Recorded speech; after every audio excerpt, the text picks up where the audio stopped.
Nigeria's parliament has promised to reintroduce a Diaspora voting bill to enable Nigerians living outside the country cast votes in elections. Constitutional lawyer Festus Guche joins us later to discuss this.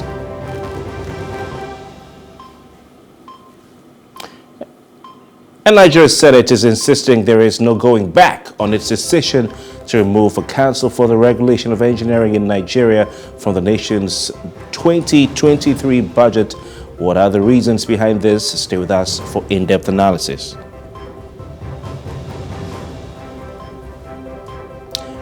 And in Off the Press this morning, we bring you in-depth analysis of today's major newspaper headlines. All these ahead on The Breakfast on Plus TV Africa.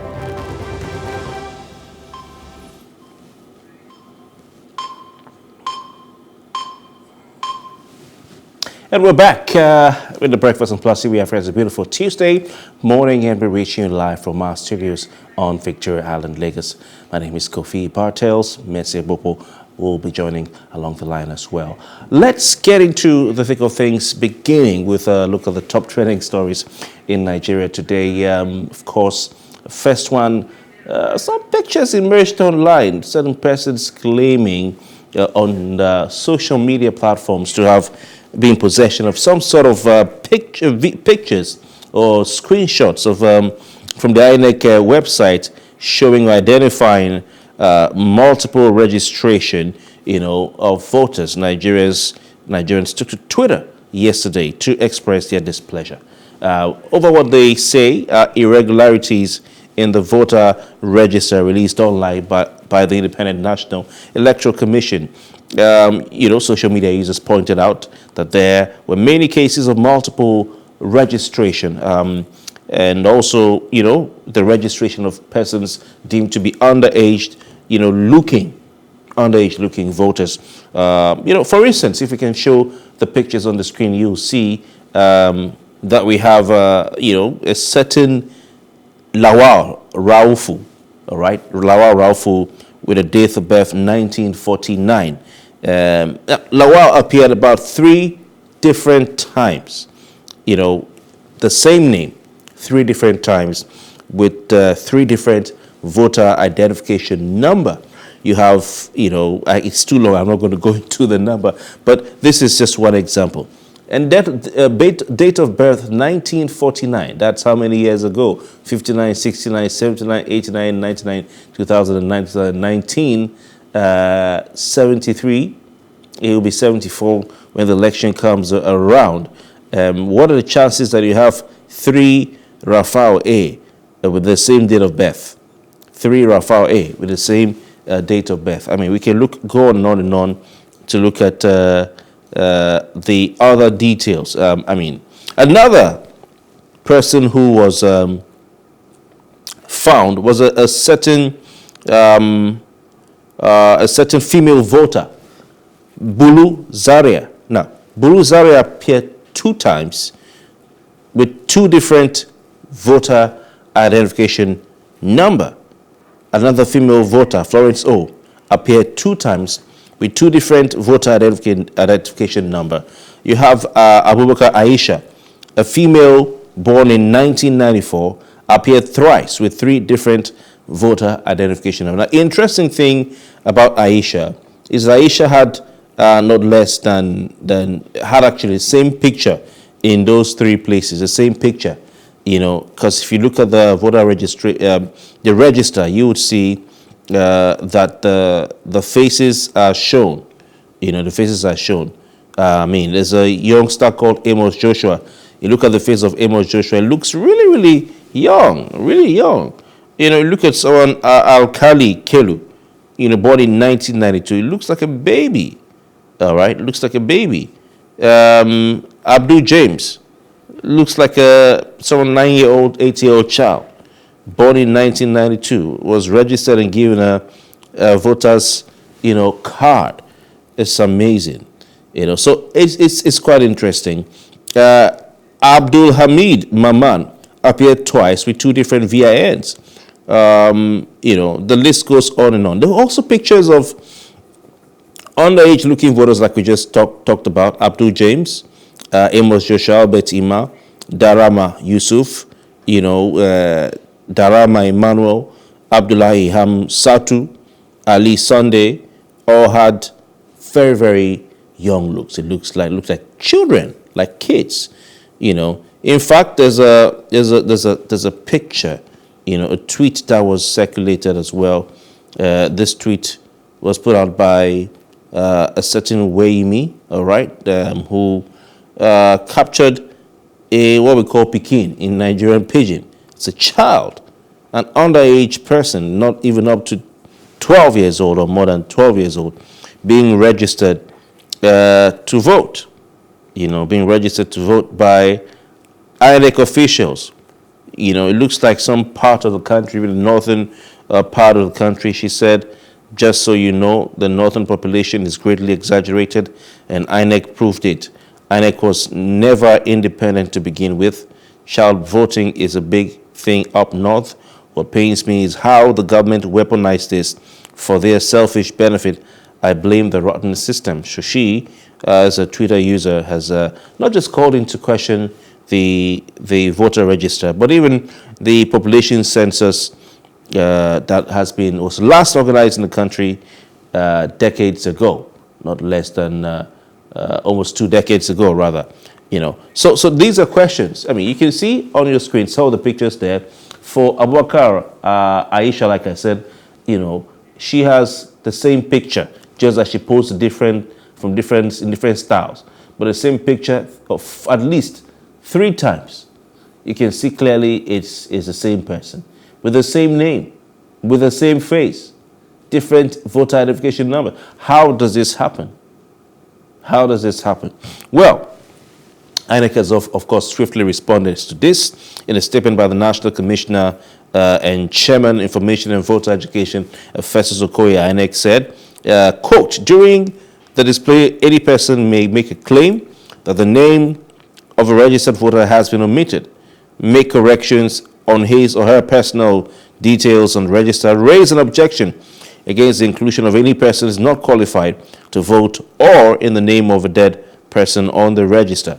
So this is what Festus Okoye said in his statement released on behalf of INEC. Quote, Nigerians should seize the opportunity to scrutinize the register and draw the Commission's attention to any corrections in their personal particulars and any malicious registrants or registration, multiple registrations, non-Nigerians on any person not qualified to be on the register. It says, by the provisions of law, cleaning up the voters' register is a collective national responsibility. So far, the statement continues, the Commission has weeded out ineligible registrants using the automated biometric identification system. But this is what the statement says. By working together with the citizens, we can clean the register further, as it is a critical foundation for credible elections. This is what INEC is saying. Some people are not buying this at all.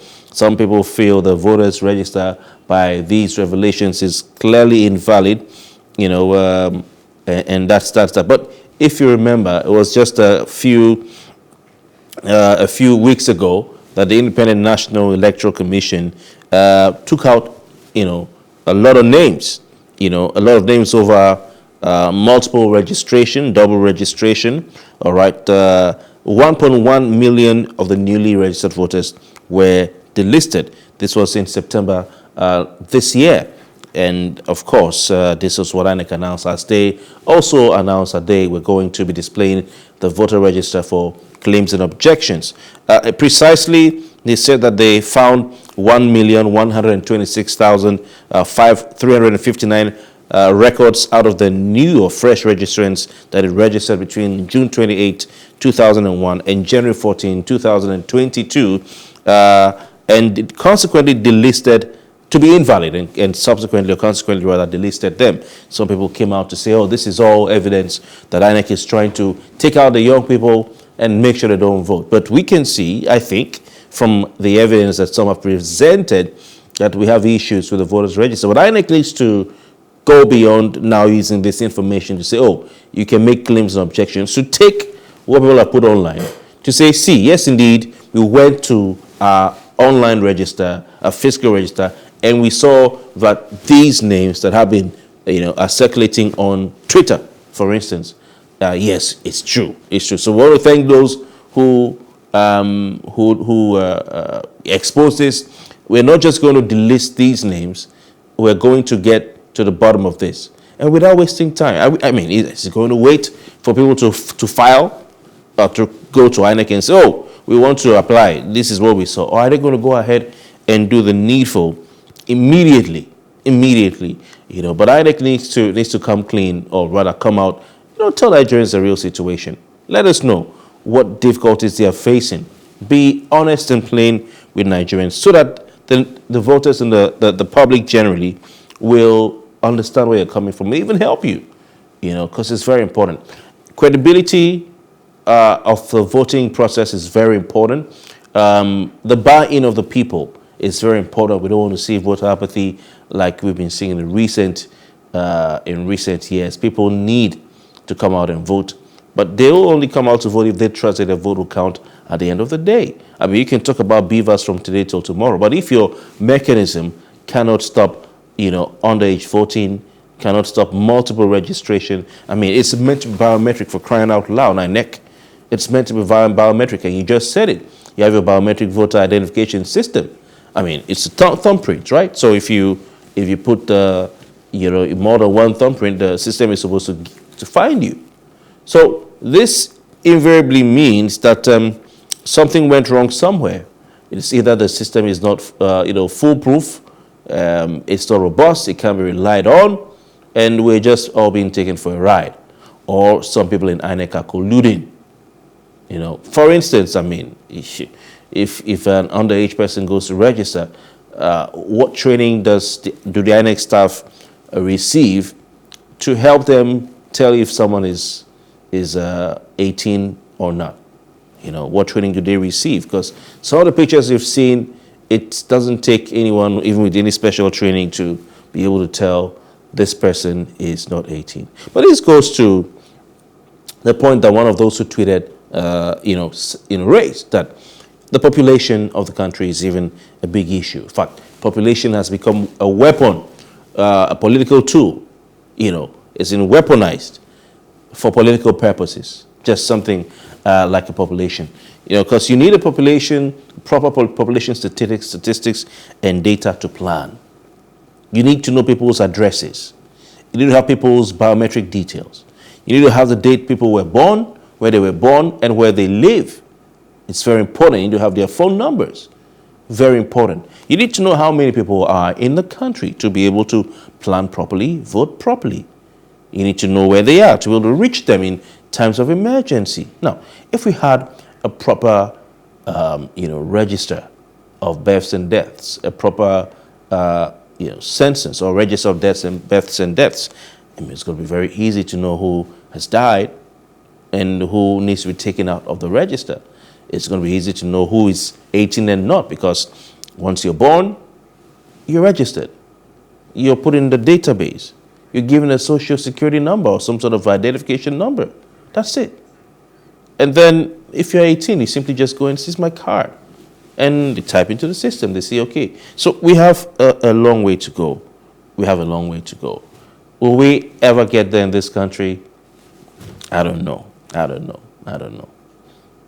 Maybe, hopefully, the next census people will not be counting, animals to say, oh, let's count them. Like it's been alleged. Maybe the next population census, people will not be appointed who were favorable to a certain part of the country. It's been alleged.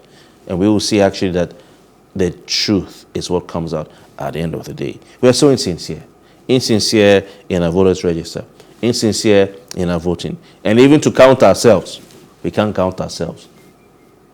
All right, we have to move on. It's the earlier INEC does the needful to clear this up, the better. Let's move to the next top trending story.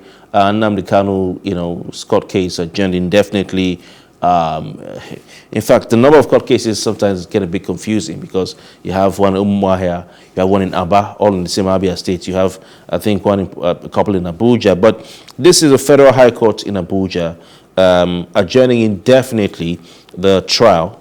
This is the trial now of the IPOB leader, or the leader of the proscribed IPOB, Indigenous People of Biafra group, Nnamdi Kanu. This is the one regarding the terrorism charges against the man.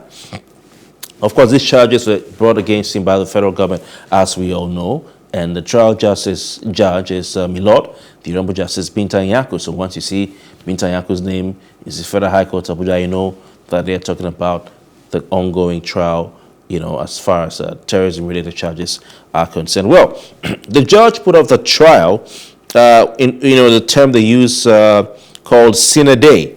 It's a Latin term, and you know, our lawyers and the Latin, they bandy it around a lot when they want to intimidate us who are not lawyers. So the trial judge put off the trial sine die, the instance of Kanu, pending the resolution of the federal government's appeal against the October 13 judgment of the Court of Appeal that discharged him from the terrorism charges. Now, when we talk about putting something of sine die, it means, this is in law now, it's the conclusion of a meeting, all right, or a trial by a deliberative assembly, all right. That is in business, but when we look at it in law, all right, this is what it means. Just going to get this out here. It means an adjournment or without assigning a day for a further meeting or hearing. All right, so you push up or push forward a trial without saying, okay, we're going to come on a particular day. You know, the judges will always say, we're adjourning a case until so-and-so date, so-and-so month, so-and-so year. But if a judicial body or legislative body pronounce or adjourns a matter sine die, it adjourns that matter without appointing a day on which to appear or assemble again. That's why the story goes that it's been adjourned indefinitely. I think we can use the English word indefinitely now with wisdom or with knowledge, knowing what sine die means. But it was interesting to see what Michael Zekome, the lawyer or lead counsel in the Kanu legal team regarding this case, had to say. It was quite interesting. I urge everyone who has not watched it to go and look for the tape and watch it down. When are they going to have him back in court?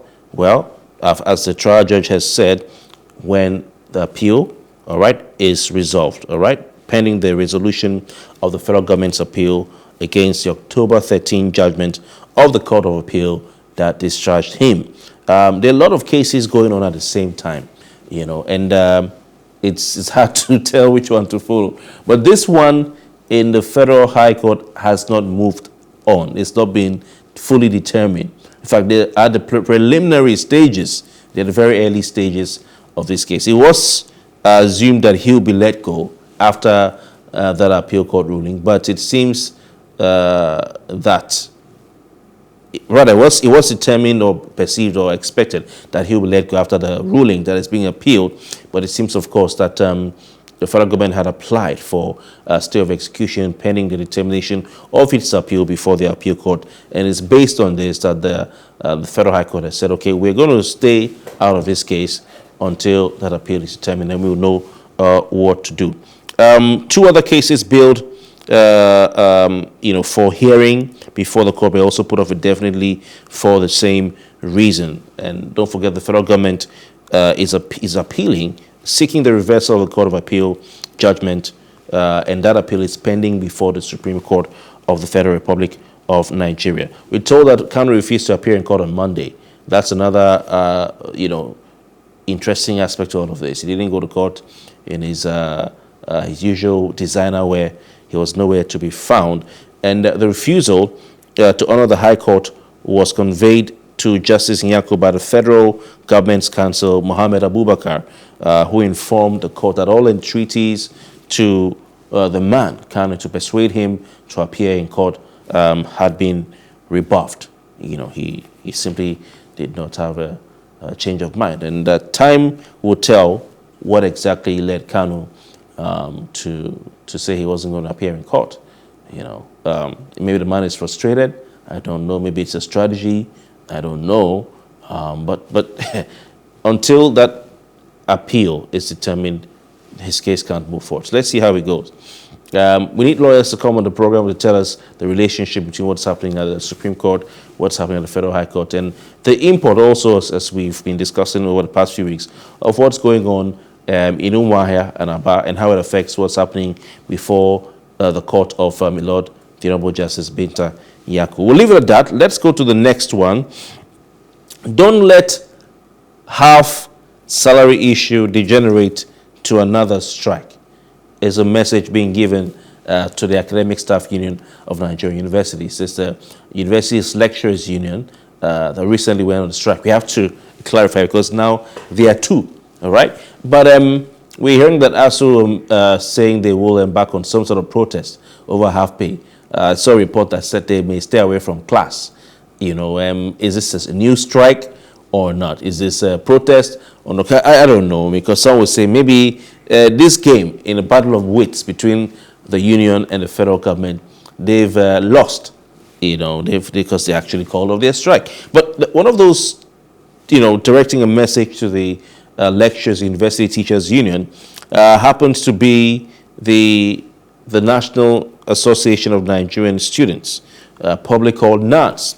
We also hear that the Parent Teachers Association of Nigeria, National Parent Teachers Association of Nigeria, are also, you know, urging, you know, the lecturers not to attempt to go on another strike or anything that resembles that.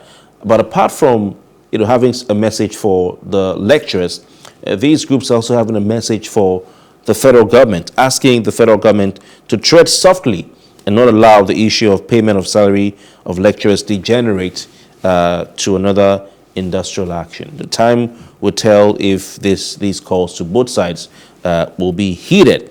Of course, ASU are saying they will embark on rallies, declaring lecture-free day in protest at the payment of half salary by the government to them last month. Some received 40,000, some got 80,000, some professors got 80,000 naira, and so on and so forth. Of course, what's the background? The federal government is saying we cannot pay you for work not done.